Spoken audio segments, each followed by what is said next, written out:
భగవద్బంధువులందరకు హృదయపూర్వక నమస్కారాలు. ఓం శ్రీ రామచంద్ర పరబ్రహ్మణే నమః. ఆపదామపహర్తారం దాతారం సర్వసంపదాం లోకాభిరామం శ్రీరామం భూయో భూయో నమామ్యహం.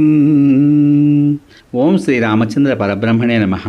శ్రీ వాల్మీకి రామాయణం అయోధ్యాకాండం 16వ సర్గయందలి గల 1వ శ్లోకం నుంచి 47వ శ్లోకం వరకు గల అన్ని శ్లోకముల యొక్క వచన భావ సారాన్ని సుమంత్రుడు రామభవనము చేరి మహారాజు సందేశము వినిపించుట అనే కథగా విందాం. పురాతనవేత్త అయిన సుమంత్రుడు జనులు నిండి ఉన్న ఆ అంతఃపుర ద్వారాన్ని దాటి జనసమర్థం లేని వాకిలిని చేరుకున్నాడు. ఆ కక్ష్య అంతంలో కొందరు యువకులు ప్రాసలు ధనుస్సులు ధరించి అప్రమత్తులై ఏకాగ్రచిత్తులై రక్షణ కార్యాన్ని నిర్వర్తిస్తున్నారు. వారందరూ గొప్ప రాజభక్తి గలవారు, అందమైన కుండలాద్యాలంకారాలను ధరించినవారు. అక్కడ కాషాయ వస్త్రాలను ధరించి చక్కగా అలంకరించుకుని చేత బెత్తములు ధరించి జాగరూకతతో ఉన్న ద్వార నియుక్తులైన అంతఃపురాధ్యక్షులైన వృద్ధులను చూశాడు. వస్తున్న ఆ సుమంత్రుని చూడగానే రాముని ప్రియమునే సర్వదా చింతించుచుండేటి వారందరూ తొందరపడుచు వెంటనే తమ ఆసనముల నుంచి లేచారు. వినయశీలుడైన ఆ సుమంత్రుడు దాక్షిణ్యపూర్వకంగా సుమంత్రుడు ద్వారంలో నిలిచి ఉన్నాడు అని శీఘ్రంగా వెళ్ళి రామునితో చెప్పుడు అని వారితో పలికాడు. ప్రభువునకు ప్రియం చేయ కోరిక గలవారు రాముని వద్దకు వెళ్ళి భార్యాసమేతుడగు అతనికి వెంటనే తెలిపారు. తన తండ్రికి ఆంతరంగిక మిత్రుడైన సుమంత్రుడు వచ్చినట్లు తెలిసి రాముడు అతనికి ప్రియం చేయవలెను అనే కోరికతో తన వద్దకే పిలిపించాడు. సుమంత్రుడు శ్రేష్టమైన ఆచ్ఛాదనము గల బంగారు పర్యంకముపై కూర్చుని కుబేరుని వలె ఉన్న ఆ రాముణ్ణి చూశాడు. అతడు చక్కగా అలంకరించుకుని వరాహ రక్తము వలె ఉన్న పవిత్రమైన సుగంధము గల శ్రేష్టమైన చందనమును శరీరానికి పూసుకుని ఉన్నాడు. పక్కనే నిలిచి వింధ్యామర చేత ధరించి ఉన్న సీతతో ఆ పరంతపుడు చిత్తా నక్షత్రముతో కూడిన చంద్రుని వలె ప్రకాశిస్తున్నాడు. వినయశీలుడైన ఆ సుమంత్రుడు వినీతుడై మహా తేజసంపన్నుడై సూర్యుని వలె ప్రకాశిస్తున్న రామునికి నమస్కారం చేశాడు. సుమంత్రుడు సుఖాసనంపై కూర్చుని ఉన్న రమణీయ వదనుడైన ఆ రాకుమారుని చూసి చేతులు జోడించి, రామా, నీ తండ్రి రాణి అయిన కైకేయి నిన్ను చూడవలెను అని కోరుతున్నారు, అచ్చటికి వెంటనే వెళ్ళు అని పలికాడు. ఆ నరశ్రేష్ఠుడు ఆ మాటలు విని సంతోషించి అతనిని గౌరవించి సీతతో, సీత, మహారాజు మహారాణి కలిసి నన్ను గూర్చి నా రాజ్యాభిషేకమునకు సంబంధించిన ఏదో విషయమును గూర్చి ఆలోచిస్తున్నారు. నిశ్చయం కైకేయి రాజు అభిప్రాయాన్ని ఊహించి అతనికి ప్రియం చేయ కోరుతూ నా నిమిత్తమై అతనిని ప్రేరేపిస్తోంది. నా తల్లి కైకేయి మహారాజు మనస్సును అనుసరిస్తూ సంతోషించి నా హితాన్ని లాభాన్ని కోరుతోంది. మన అదృష్టంచే మహారాజు రాణి కూడా నాకు అర్థకామములను సంపాదించి ఇచ్చే సుమంత్రుని దూతగా పంపారు. అక్కడ కలిసి ఉన్న పరిషత్తునకు అనగా నా తల్లిదండ్రులకు తగిన దూత వచ్చాడు. నేడే రాజు నన్ను తప్పక యవ్వరాజ్యాభిషిక్తుని చేయగలడు. నేను వెంటనే వెళ్ళి రాజును చూస్తాను.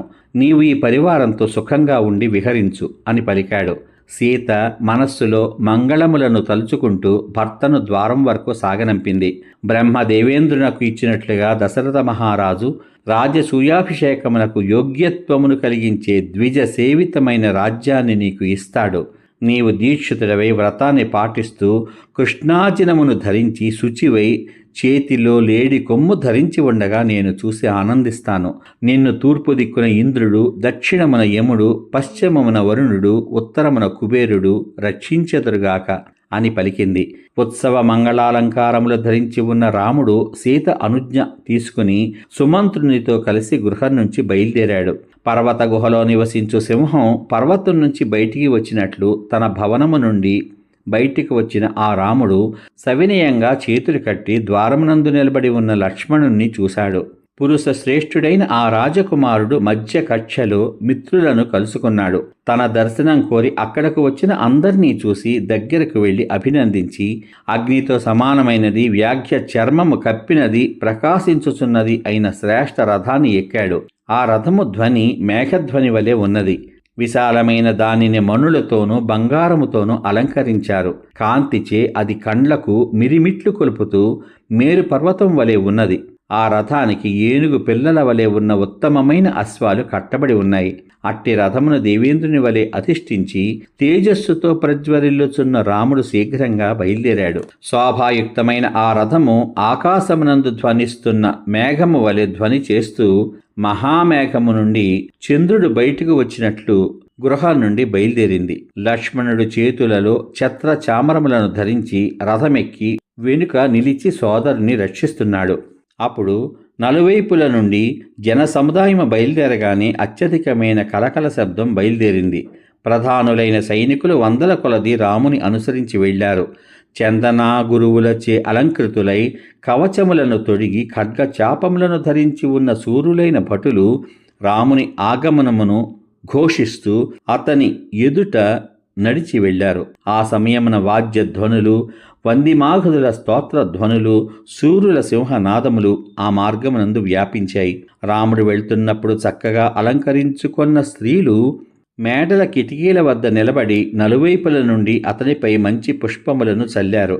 మేడలపైనను భూమిపైనను ఉన్న ఉత్తమ స్త్రీలు రామునకు ప్రీతిని కలిగించడానికై మంచి మాటలు పలుకుతూ రామునికి నమస్కరించారు. తల్లికి ఆనందం కలిగించు ఓ రామా, సఫలమైన యాత్ర కలిగి తండ్రి రాజ్యము పొందు నిన్ను చూసి నీ తల్లి అయిన కౌసల్య తప్పక ఆనందిస్తుంది. రాముని హృదయ ప్రియురాలగు సీత సకల స్త్రీలలో ఉత్తమురాలని ఆ స్త్రీలు భావించారు. రోహిణి చంద్రునితో కలిసినట్లు రాముని భర్తగా పొందిన సీతాదేవి పూర్వము గొప్ప తపస్సు చేసి ఉన్నది, సందేహం లేదు. ప్రాసాద శిఖరములు ఎక్కి ఉన్న స్త్రీలు పలికిన ఆ ప్రియ వచనములు రాజమార్గంలో వెళ్లుతున్న రామునకు వినబడుతున్నాయి. అతడు అచ్చట గుమికూడిన జనుల మాటలను మిక్కిలి సంతోషించిన పౌరులు తనను గూర్చి చెప్పుకొనుచున్న అనేక విధములైన వాక్కులను విన్నాడు. ఈ రాముడు నేడు రాజానుగ్రహము వలన ఈ భూమిని రాజ్యలక్ష్మిని పొందనున్నాడు. ఇట్టి రాముడు మనకు పాలకుడు కానున్నాడు. కాన మన కోరికలన్నీ సఫలం కానున్నాయి. ఈ రాముడు ఈ రాష్ట్రాన్నంతను చాలా కాలము పరిపాలింపనున్నాడు అనేది ప్రజలకు గొప్ప లాభం. ఇతడు రాజైనచో ఎవ్వరూ ఎన్నడూ అప్రియమును గాని దుఃఖమును గాని చూడరు. ముందు నడుస్తున్న సూతులు మాగధులు స్వస్తివాక్యములు పలుకుచూ పూజించుచుండగా, శ్రేష్టమైన వాద్యములను మ్రోగించువారు స్తుతిస్తుండగా, రాముడు ధ్వని చేస్తున్న గజహయములతో కూడి కుబేరుని వలె బయలుదేరి వెళ్ళాడు. అతడు అనేకమైన రత్నములు, వివిధములైన అమ్మజూపిన వస్తువులు గల పరిశుద్ధముగా ఉన్న రాజమార్గాన్ని చూశాడు. అది ఏనుగులతోనూ అశ్వములతోనూ కిక్కిరిసి ఉన్నది.